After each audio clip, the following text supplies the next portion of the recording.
नमस्कार. मनस्विता जागर कर्तृत्वाचा नवरात्र स्पेशल 2023च्या आजच्या दसरा स्पेशल या भागात तुम्हा सगळ्यांचं मी रुपाली विरकर पुन्हा एकदा मनापासून स्वागत करते.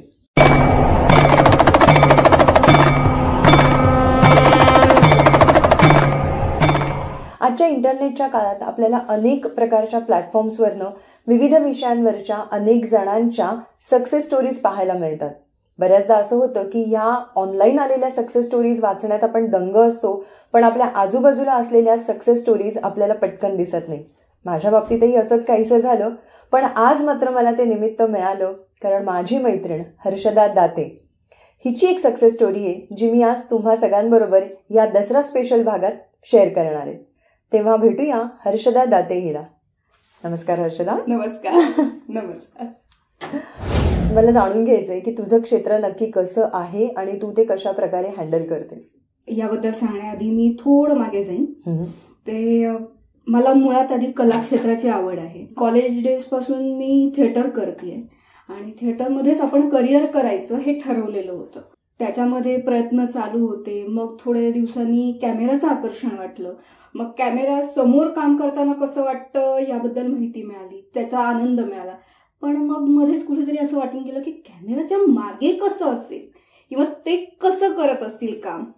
मग असं करत करत हळूहळू जेव्हा सिरियलच्या वेळेला ब्रेक असायचा तेव्हा मग कधीतरी कॅमेऱ्याच्या मागे जाऊन हळूच उभं राहायचं. कॅमेरामन काय करतोय, काय करत नाहीये किंवा कशा पद्धतीने शूटिंग केलं जातं याबद्दल जरा थोडं ऑब्झर्वेशन करायला लागले. आणि मग हळूहळू असं जाणवलं की हे खूप जास्त आकर्षक आहे आणि ह्या कामामध्ये आपल्याला इंटरेस्ट निर्माण होतोय. मग हळूहळू कॅमेरा शिकणं किंवा फ्रेम कशी लावायची वगैरे ह्या सगळ्या गोष्टी शिकायला सुरुवात केली. तर स्टर्लिंग पिक्स, मुळात मला स्टर्लिंग पिक्सचा अर्थ काय आधी ते जाणून घ्यायचंय आणि तेच नाव तू का ठेवलंस हे सुद्धा जाणून घ्यायचंय. स्टर्लिंग पिक्सचा अर्थ आहे जेन्युइन पिक्स. म्हणजे तुमची जशी आहे तशी आणि सुंदर स्वच्छ क्लिअर प्रतिमा आम्ही तुम्हाला देतो. अरे वा, क्या बात आहे. स्टर्लिंग पिक्स. कोणत्याही व्यक्तीला आपली इमेज एक छान पद्धतीने आपल्या समोर यावी किंवा आपल्यापर्यंत पोहोचावी असं वाटत असतं.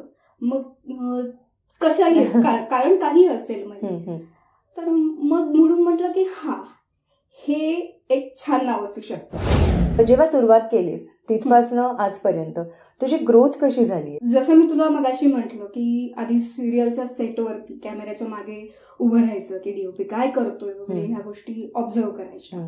मग नंतर हळूहळू मला काही लोक भेटत गेली म्हणजे माझ्याच विचारसरणीची वगैरे अशी, आणि असा एक ग्रुप फॉर्म झाला. तेव्हा शॉर्ट फिल्म्स करणं किंवा फंक्शन्स वगैरे ह्या गोष्टी अरेंज करणं किंवा त्याच्यामध्ये फोटोग्राफी वगैरे हे सगळं करणं हे सगळं सुरू झालं. आणि हे सगळं काम करत असताना मग फॅमिलीमध्ये किंवा फ्रेंड्समध्ये हे जेव्हा कळलं की बाबा ही कॅमेरा शिकतेय किंवा कॅमेराशी संबंधित काहीतरी काम करते, मग त्यांनी विचारायला सुरुवात केली की तुम्ही आमचा इव्हेंट कव्हर कराल का, किंवा तुम्ही म्हणजे आमच्याकडे छोटी बर्थडे पार्टी आहे, आमच्याकडे प्री वेडचं काही काम आहे तर ते तुम्ही करून द्याल का.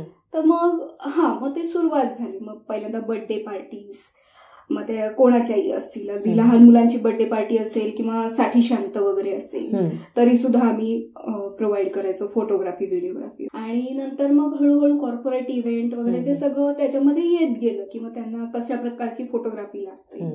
त्यानंतर मग काही प्रोडक्ट फोटोग्राफी असते. प्रोडक्ट फोटोग्राफीमध्ये सुद्धा वेगवेगळे प्रकार आहेत. तर त्या संदर्भात सुद्धा मग आम्ही ग्रुपमध्ये कामं घेत गेलो.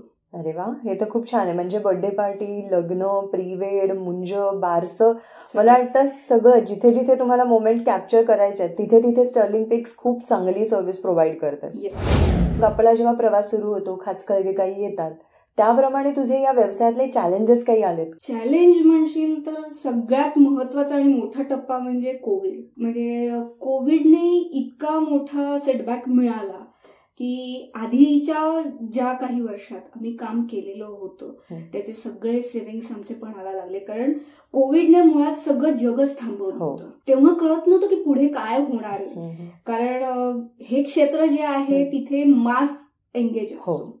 सो मुळात मासवरतीच बंदी आली आहे म्हटल्यानंतर तुमच्या कॅलिबरला काही व्हॅल्यू नाही. कोविड येण्या अगोदरच एक साधारण 1-2 वर्ष झाले असतील मी ऑफिस घेतलं होतं. ऑफिसचा खर्च वगैरे, स्टाफचा वगैरे हे सगळं मॅनेज करताना कुठेतरी मग तारांबळ व्हायला लागली.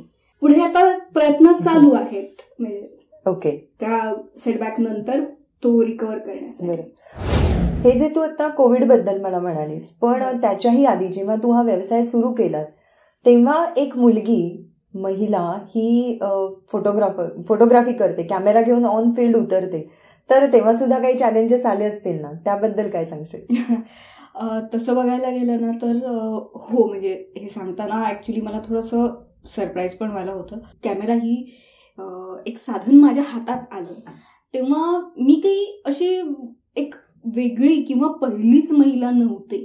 तेव्हा हळूहळू महिला काम करत होत्या कॅमेरा घेऊन किंवा कॅमेरा शी संबंधित ऍक्टिव्हिटीमध्ये एंगेज असायच्या. पण तरी सुद्धा जेव्हा मी कॅमेरा घेऊन फील्डवर यायचे तेव्हा पहिली रिॲक्शन असायची, अरे ही काय करते, म्हणजे ही अशी मागे पुढे जाते, हे करते ते काय नक्की हिचं काय काम काय आहे सेटवरती. पण मग त्यावेळेला असं वाटायचं की अरे असे का बघतायत माझ्याकडे, म्हणजे मी माझं काम करतेय आणि लोक फार वेगळ्या नजरेने बघतायत.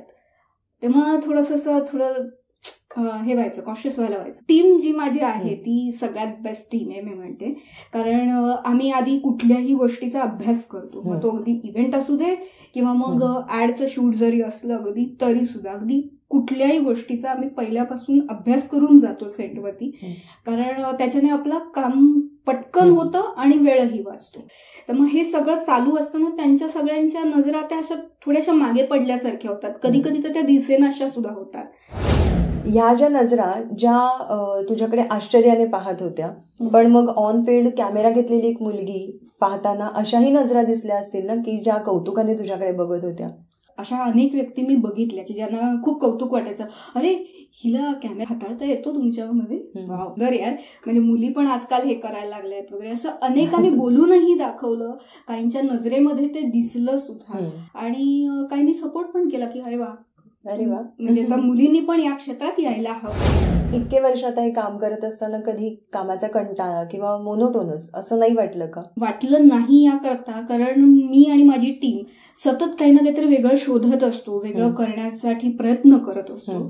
हळूहळू म्हणजे आता कॅमेराच फक्त नाही तर कॅमेरामधनं कॅप्चर झालेलं सगळं काही व्हिडिओमध्ये कसं कन्वर्ट होणार किंवा कुठल्या गोष्टी ठेवायच्या, कुठल्या गोष्टी काढायच्या, या सगळ्या गोष्टी बॅलन्स करणं म्हणजे एडिटिंग. राईट. तर ते एडिटिंग हळूहळू शिकायला लागले मी.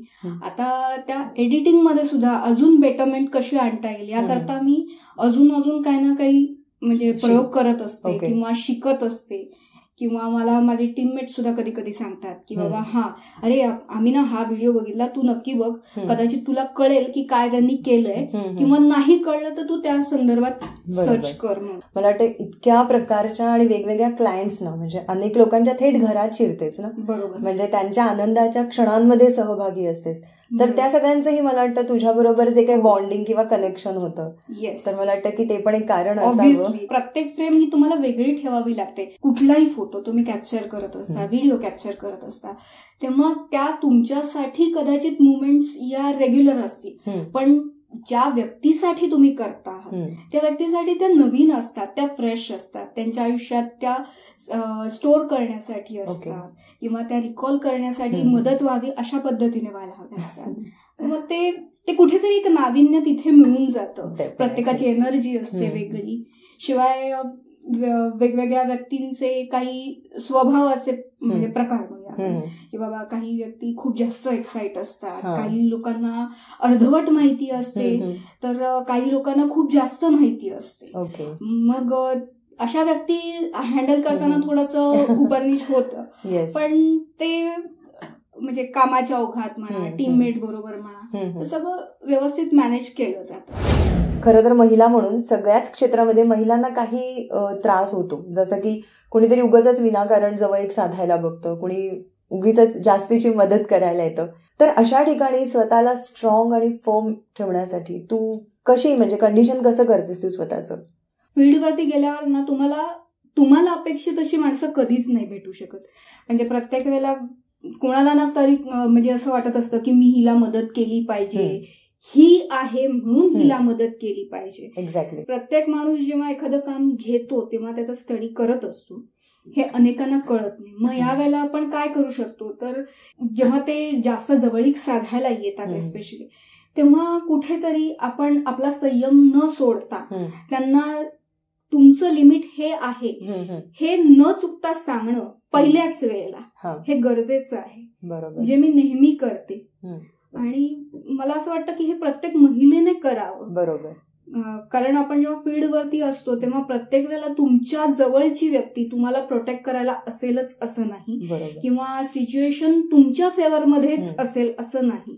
तर त्यावेळेला तुम्ही एक म्हणजे अलर्ट असलं पाहिजे. दुसरी गोष्ट म्हणजे तुमचा टेम्पर लूज न करता समोरच्याला तुझं हे लिमिट आहे, ह्यापेक्षा जास्त पुढे येऊ नकोस हे सांगण्याची ताकद तुमच्यामध्ये असली पाहिजे. मग बाकीची कामं सोपी होतात. हे खूप महत्वाचं आहे आणि तू इतक्या छान पद्धतीने सांगितलंस. मला वाटतं ही मुलाखत ऐकणाऱ्या आणि बघणाऱ्या प्रत्येक महिलेला आणि मुलीला यातलं गांभीर्य लक्षात आलंच असेल. हर्षदा, आपण अशा गप्पा कधी मारल्या नसेल याच्या आधी, तर आज खरं तर ही मला एक अजून बोलायचंय जरा. मी जे मगाचपासून टीममेट्स म्हणतेय, तर मला 2 व्यक्तींना स्पेशल थँक्स म्हणायचंय. सगळ्यात पहिली गोष्ट म्हणजे मी ज्या टीम बरोबर काम करते ती मुळात टीम माझी टीम होण्या अगोदर ज्या व्यक्तीने मला सहकार्य केलं किंवा या लोकांशी माझी भेट घडवून आणली ती व्यक्ती म्हणजे बापू राऊत. त्यांना बरेच जण ओळखतात, म्हणजे डोंबिवलीमध्ये तर बरेच जण ओळखतात. त्यांच्यामुळे ना मी अनेक जणांशी कनेक्ट झाले. मग ते टेक्निशियन असतील, कोणी आर्टिस्ट असतील, कोणी डिरेक्टर असतील, आणि मुळात त्यांनी संयम कसा म्हणजे ठेवायचा हे खूप जास्त चांगल्या पद्धतीने शिकवलं. कारण मी वर्ष 22 वगैरे असेल तेव्हा त्यांना भेटले जाऊन, आणि तेव्हा कुठलीही व्यक्ती खूप हायपर ऍक्टिव्ह असते आणि प्रत्येक व्यक्तीला वाटत असतं की नाही या व्यक्तीने असं माझ्याशी वर्तन केलं की मी अशीच वागेन, मी असंच करेन. तेव्हा ते सांगायचे नाही, हे चुकीचं आहे, हे असं केल्यानंतर त्याचे निगेटिव्ह परिणाम येतात.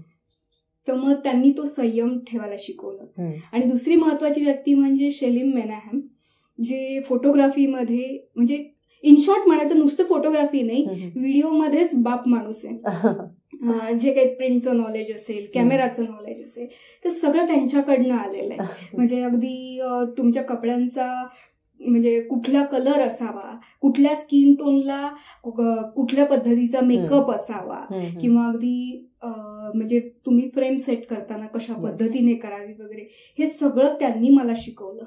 मला खूप छान वाटलं आणि ही मुलाखत घ्यायचीच होती. मनस्विता हा आपला सुद्धा एकत्र प्रोजेक्ट आहे आणि गेली 2 वर्ष आपण सातत्याने करतोय, हे 3रं वर्ष आहे. मला खूप छान वाटलं. ही एक इंडिव्हिज्युअल तुझी आयडेंटिटी आहे आणि ती लोकांसमोर यावी अशी खूप इच्छा होती. आज तो मुहूर्त लाभलेला आहे. मला वाटतं आपण दोघे मिळून आपल्या प्रेक्षकांना दसऱ्याच्या शुभेच्छा देऊया. येस, आपण देऊयाच त्या, पण तत्पूर्वी एक गोष्ट तू विसरतीयस, नाही लक्षात? येस, आठवलं. आम्ही अजून एक प्रोजेक्ट केलाय, पण त्याबद्दल मला वाटतं तूच सगळ्यांना सांगावं. खरं तर यंदाचं हे 2023 हे वर्ष आमच्यासाठी खूप स्पेशल आहे, कारण यंदाच्या नवरात्रामध्ये आमचे 2 प्रोजेक्ट एकाच वेळी ऑन फ्लोअर आलेले आहेत. म्हणजे मनस्विताचे आधीचे एपिसोड तुम्ही जर बघितले नसतील तर मी तुम्हाला रिक्वेस्ट करेन की ते तुम्ही बघाच. पण त्याचबरोबर एसराज एंटरप्राइजेस या आमच्या फेसबुक पेजवरती आणि आमच्या इंस्टाग्राम पेजवरती आम्ही अजून एक पेज ऍड केलेला आहे आणि आमची एक ऍक्टिव्हिटी तिथे सुरू केलेली आहे. ती आहे femocracy, of the females, by the females, for the females. यावरती आम्ही महिलांसंबंधित होणाऱ्या ईव्ह टीझिंग या विषयाला हात घातलेला आहे. काय आहे नक्की हा विषय तो तुम्ही जाणून घेण्यासाठी डेफिनेटली आमच्या फेमोक्रसी या फेसबुक पेजला आणि इंस्टाग्राम पेजला लाईक करा, फॉलो करा, तुमचे कमेंट्स तिथे टाका, जेणेकरून आम्हाला तुमचे विचार सुद्धा कळतील आणि आम्हाला सपोर्ट करा. आता अजून एक व्यक्ती आहे इथे जी आपल्या बरोबर याच कॅम्पेनचा भाग होती, जो महत्वाचा भाग होती. तिला मी इन्व्हाइट करते. येस, नियती. सो आम्ही 3 जणी फेमोक्रसी गर्ल्स म्हणून आता सध्या तुम्हाला फेसबुक आणि इंस्टाग्रामवर दिसत असू. आमचा उद्देश एवढाच आहे की महिलांवरती होणारे हे जे काही प्रसंग आहेत आणि त्यांना ईव्ह टीझिंग या विषयाला जे सामोरं जावं लागतंय तर कुठेतरी ते थांबावं, अवेअरनेस क्रिएट करण्याचा प्रयत्न करतोय आणि तुमच्या सपोर्टची आम्ही इथे इच्छा बाळगतो. मला वाटतं आपण तिघीजणी मिळून दसऱ्याच्या शुभेच्छा देऊया आपल्या प्रेक्षकांना. मनस्वितातर्फे आणि दिष्टी मीडिया, त्याचबरोबर एसराज एंटरप्राइजेस, स्टर्लिंग पिक्स या आमच्या सगळ्या कंपनीजतर्फे प्रेक्षकांना दसऱ्याच्या खूप खूप शुभेच्छा.